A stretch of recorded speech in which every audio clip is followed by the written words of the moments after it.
Hey there, fellow sapiens. Welcome to part 2 of the Batman review. You'll notice that the review later will have me in a beard, but right now I don't have a beard because I'm filming this intro much later and I filmed that footage earlier. This is called continuity errors in film. This is B-grade filmmaking at its finest. So bad, yet so good. Hoya! Now let's dive in with vengeance.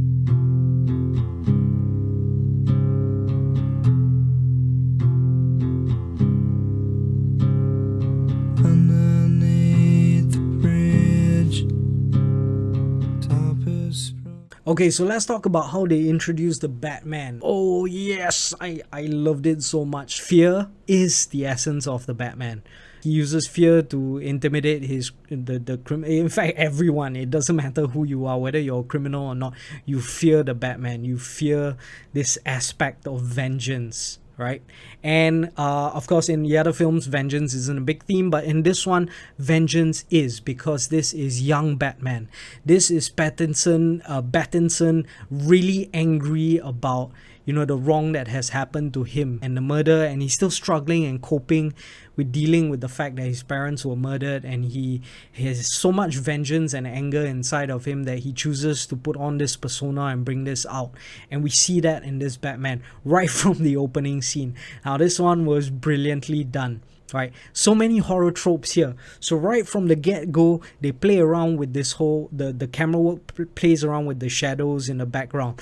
And if you watch a lot of horror films, favorite genre by the way, if you watch a lot of horror films, you will notice that whenever the camera shoots at certain angles, and you leave this like this impending doom worth of space in the back, you can't help but feel unnerved, and you're just looking at that spot trying to figure out what the hell is that in the back.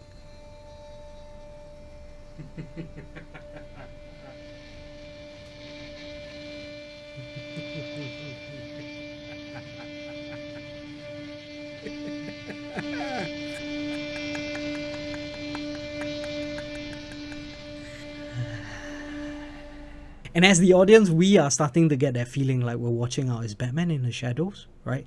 But no, he is the shadows, right? So eventually, we finally get to the scene where there are a whole bunch of thugs chasing this guy out of a train, and the camera shoots into this dark alleyway, and you hear nothing but footsteps coming in.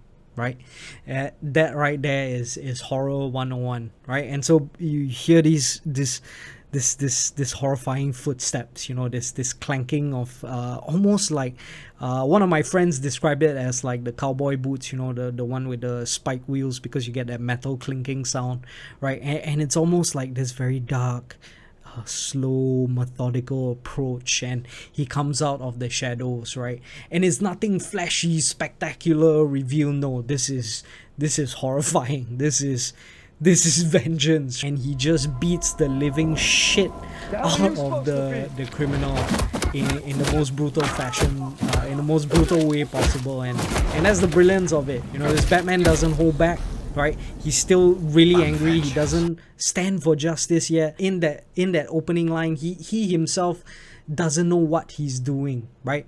And he says that he knows he has an effect on the people, but he doesn't know what that is, right?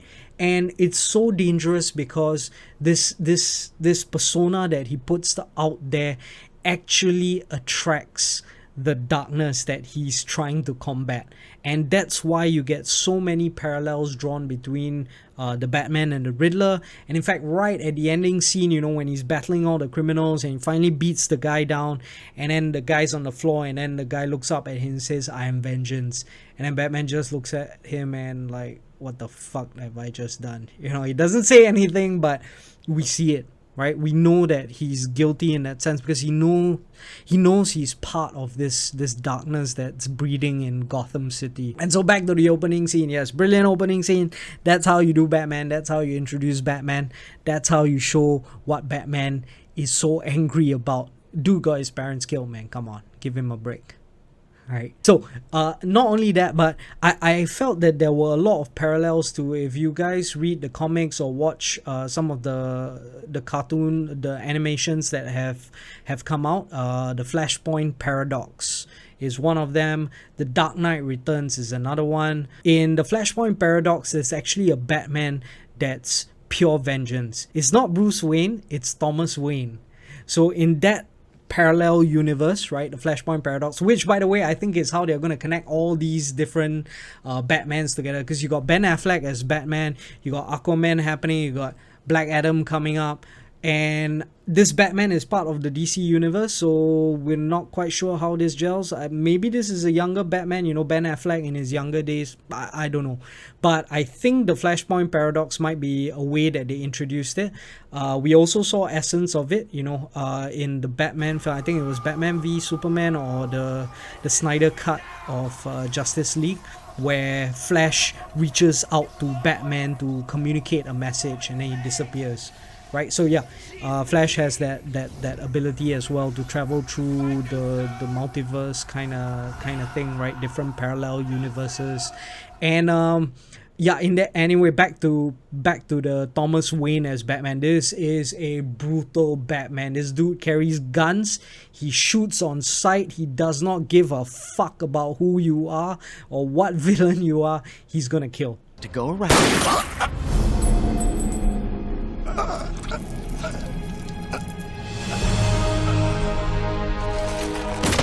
Right, so this is Thomas Wayne lost it, right? I mean, you murdered this man's wife and kid, right? He's just driven to absolute insanity, right? Well, maybe not completely insane, but insane enough to just go around killing whoever he wants to kill, you know. That one is the real aspect of vengeance. And I saw so much of this Batman as well, even down to the poster design, you know, the Batman with the red eyes and all of that. If you look at the starting of the film as well, like when Batman is walking through the streets and it's Halloween and everybody's dressed up in costume, the only person not dressed up in costume is Batman, right?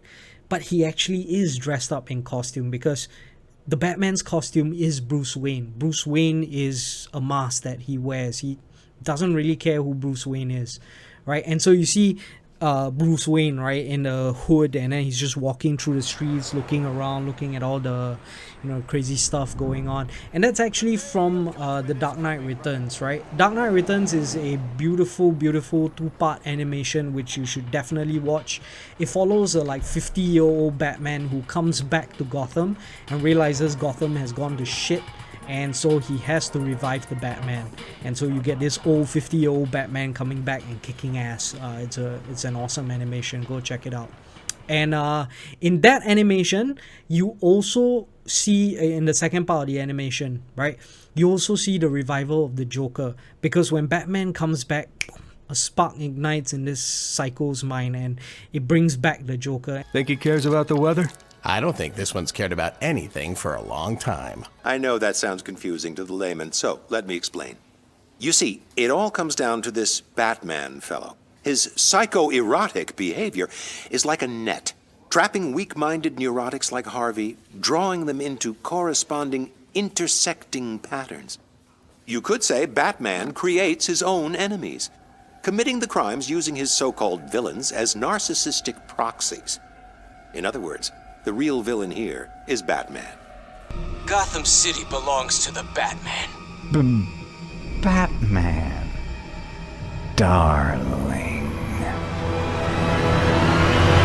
And I thought a lot of that was mirrored in this film as well. So you get Batman and the Riddler, right? The Riddler is clearly just idolizing the Batman, right? Even down to his mask. If you check out their mask, the way the design is, the nose and the slit, it looks a lot like the same. They both look really similar. So Batman brings this darkness with him, and he inspires this level of darkness as well, because he doesn't know who he is yet. He doesn't really know that he's supposed to stand for justice, or he doesn't want to stand for justice at this point. He wants to stand for vengeance. He wants his revenge. You know, he's petty, he's petulant. Maybe that's what pissed off some people, you know, because they didn't expect Batman to be such an emotional character, right? right? And they expected this, you know, just this dude, it's all about justice, up in his tower, doing his workouts, and I don't know, doing his detective work responsibly, having good work-life balance, going out to hotels, buying hotels, letting women swim in the pool, right? We don't get any of that playboy Bruce Wayne. The only time Bruce Wayne appears is in that funeral, and he doesn't talk to anybody. Even at that funeral, you know, he says that he's not here because he's Bruce Wayne, and he cares because the criminals tend to revisit the scene of the crime. And sure enough, Riddler is actually there during the funeral scene. So the Batman is finding himself in this film, you know, or at least Bruce Wayne is trying to find himself in this film, and he's trying to figure out what he stands for. And thankfully he meets some very, very good characters along the way that helps him kind of nudge him in the right direction. You know, you've got Jim Gordon believing in what he does, trusting him as a detective, and I mean, he is a brilliant detective, obviously. And you get Selina Kyle coming in, you know, trying to nudge him in the right direction, and that whole plot surrounding Carmine Falcone and the fact that he's Selina Kyle's father, Bruce Wayne's dad's involvement with that, all of those things kind of shove Batman in that right direction until at the end of the film you kind of see the aspect of vengeance die. And I think that was represented at the part where Batman just jumps off, right when the shooting thing is going on. Batman jumps off and then he cuts his cable, and then he just, like Jesus Christ kind of sacrificial, show the biblical sacrifice, and just fall down into it, hopefully get electrocuted and die, or be reborn as something completely new and out from the water, right? Rebirth again, baptism, blah blah blah, biblical reference. We see this Batman rise up. He lights the torch, and then he leads a whole bunch of people out of the darkness, and he's the light bearer. He's become the light, and he's the hero, and he's leading everyone out. And I think that's the significance of this towards the end. Batman becoming Batman, essentially. So The Batman, a very real film. It's really possible that this would have happened. The crazy stuff that's happening in America, the mass shootings. In fact, the end kind of went into that, where the Riddler has this whole dark web interface thing where he's talking to a whole bunch of other psychos, and they're preparing this massacre. This stuff is like almost too real. Even the Batman is real. They brought a really new approach to Batman. I think it reinvented it.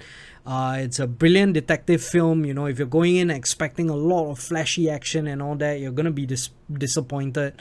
I think that's one of the issues. A lot of audiences going in were expecting something else, right? And going in with that expectation, they were very disappointed when it turned out the other way. Word of advice: never watch the trailers of films. Go watch teaser trailers instead, because teaser trailers are done by the director. It sets the tone of the film, and so you go in expecting that tone and that feels to the film. But when you watch trailers are designed by the marketing team, right? The producers and all of that. Their job is to sell tickets. Don't get fooled by it, and don't ruin your expectations when it comes to that. Go into films without any expectations. The best thing is just don't watch anything. Just don't do any trailers. Don't do anything, and then just go in and watch the film and take it for what it is. I think you will enjoy films better that way. So yes, Batman, did you love it? Did you hate it? Tell me what you feel in the comment section. I hope you enjoyed this review. If you don't like what I think about the film, and if you don't like the film, you're dead to me. No, I'm kidding. Okay, you can have your own opinion. You can be wrong. It's okay. I'm kidding. All right.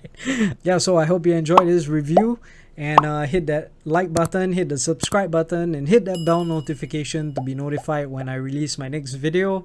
Hope you enjoy yourself here. Stay sapient, my fellow sapiens.